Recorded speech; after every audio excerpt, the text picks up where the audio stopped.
Art is a visual experience that changes with cultural, environmental, political, and social aspects. Renaissance is one of those periods which plays a crucial role in art history by giving rebirth to classical antiquity and increasing humanism. Just like the modern world incidents changed the thought process, similarly in 1350, just after the plague struck Rome, it led to the change in visuals by emphasizing on the dependability of artists on Christianity.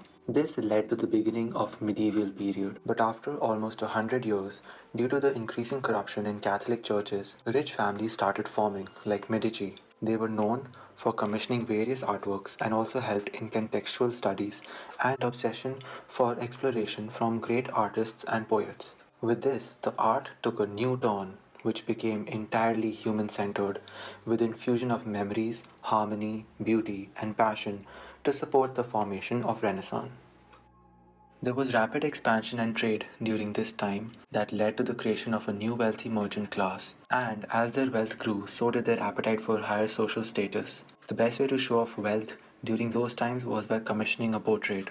This is what led to the birth of the Arnolfini portrait. This was a painting created using oil paints on an 82 per 60 centimeter oak panel, using a technique known as the wet on wet technique. This was a technique where wet paint was added before the previous layers dried, allowing the artist to blend the colors well and create a sense of three-dimensionality. The artist used many of the techniques that were evolving during Renaissance, including perspectives and vanishing points, chiaroscuro, an Italian word meaning light, dark, which involves the play between color contrasts of light and dark, naturalism, where figures were depicted with more realism, appearing more true to nature, more focus on space, unlike earlier artworks where the figures are seen floating. Now, let's look more closely into why this painting was created. The male subject to the viewer's left of the scene is most recently thought to be the cousin of the artist, a Bruges merchant named Giovanni di Niccolo Arnolfini, and the woman beside him is his wife. The painting depicts a man and a woman holding hands in an interior setting, with a window behind him and a bed behind her. But why did the artist depict them in this manner? The artist could have done this to represent marital roles. We can see in the painting that Arnolfini is closest to the window, and therefore it represents his work duties of traveling and providing for the family. Meanwhile, his wife stands closest to the bed, therefore representing her duties for caring for the home. The placement of a brush hanging near the statue of Saint Margaret also signifies her wifely duties. This is why some, including the art historian Margaret Coster, suggests that it is instead a memoriam portrait for the wife of Giovanni di Niccolò Arnolfini, who had died a year prior to the painting's signature. Due to the artist's inclusion and his large signature on the wall, we can also see this artwork as a marriage contract. The union has evidently been witnessed by the visual inclusion of a third figure, who has also helped sign the image in large, obvious script above the mirror to prove his presence. Coming towards High Renaissance, which is best known for advancement and confidence among people to act as masters of the world, School of Athens by Raphael is best known artwork which depicts how artists try to develop connections between ancient time period with Renaissance. Figures shown in the artwork shows great philosophers, scientists, and refined architecture from the ancient classical antiquity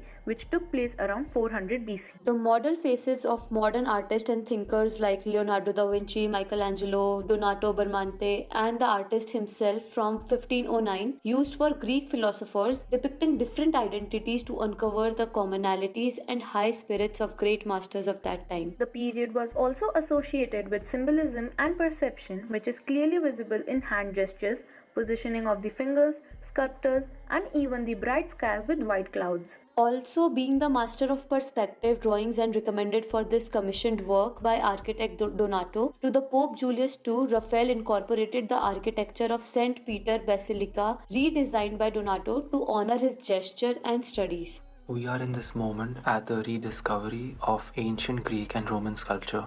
Michelangelo is in Rome. This is the High Renaissance. In the Sistine Chapel in the Vatican City, which has immense importance to Christianity, this is the room where College of Cardinals would decide the next pope. The wall behind the altar was painted by Michelangelo in fresco, and then, of course, the ceiling. Imagine your neck craned while looking up at the ceiling. The diffused light that enters the chapel makes those figures feel so dimensional. They feel like sculpture. Michelangelo painted over 300 figures onto the ceiling of the Sistine Chapel, which tell the stories from the book of Genesis. Michelangelo's work must have seemed so revolutionary that other artists took inspiration from him, like Raphael. He was first and foremost an amazing sculptor, and after a recent restoration is when we can see that he was a brilliant colorist. The dusky pinks of the robes and the golden yellow of the sun stand out against an eggshell white backdrop. The line and drawing and the act of carving figures out of paint was extraordinarily been done by him. He shows the ability to render both strength and massiveness, and elegance and ideal beauty simultaneously. The ceiling has the series of 9 scenes in the center, and those are framed by a painted architectural framework that looks real. These are scenes from the book of Genesis. What's interesting is that this is a Catholic church, and yet we don't see images of Christ. But these Old Testament scenes are what lay the foundation of Christ. Though Christ is present in other ways. Not only does the disobedience of Adam and Eve make the coming of Christ necessary, there was also predictions that a savior of mankind will come. Both classical and Renaissance art are focused on human beauty and nature. People, even when in religious works, were depicted living life and showing emotion. Perspective as well as light and shadow techniques improved, and paintings looked more three-dimensional and realistic. Patrons made it possible for successful Renaissance artists to work and develop new techniques. The most famous patrons were the Medici family in Florence, who supported the arts for much of the 15th and 16th centuries. Historical sources suggest that interest in nature, humanistic learning and individualism were already present in the late medieval period and became dominant in 15th and 16th centuries. The Renaissance as a unified historical period ended with the fall of Rome in 1527. The strains between Christian faith and classical humanism led to mannerism in the latter part of the 16th century. This posthumous portrait, where Cosimo is dead nearly 60 years, that meditates on history, memory, and nature of power. Cosimo is a startling, unfearsome presence in this painting, commissioned by the inheritors of his power. It is a painting that restates in Renaissance traditions of official portraiture. Cosimo portrayed anachronistically, not according to portrait conventions of Pontormo's time, but in profile as a 15th century artist would have shown him. Profile portraiture in Renaissance Italy was an emulation of heroic portraits on ancient Roman coinage. This painting suggests sensitivity rather than rampant authority, a historical interpretation of Cosimo's power to suggest that the Medici governed Florence if they must govern it with the nuance and character of their great ancestor. This was a vain hope. This nostalgic image of Cosimo the Elder is contemporaneous with Raphael's far more brutal portrait of Medici, Pope Leo X. This could have acted as a source of inspiration for this portrait. Mannerism can be described as highly decorative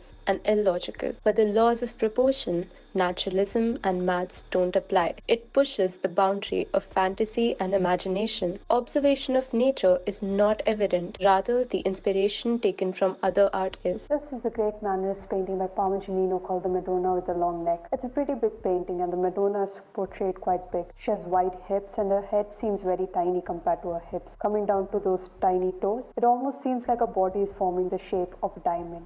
Baby Jesus is on the lap of Madonna. He seems to be quite large, sits with a lot of weight. He takes inspiration from Michelangelo's sculpture, Pieta, in which Mary holds Jesus in her arms after he died.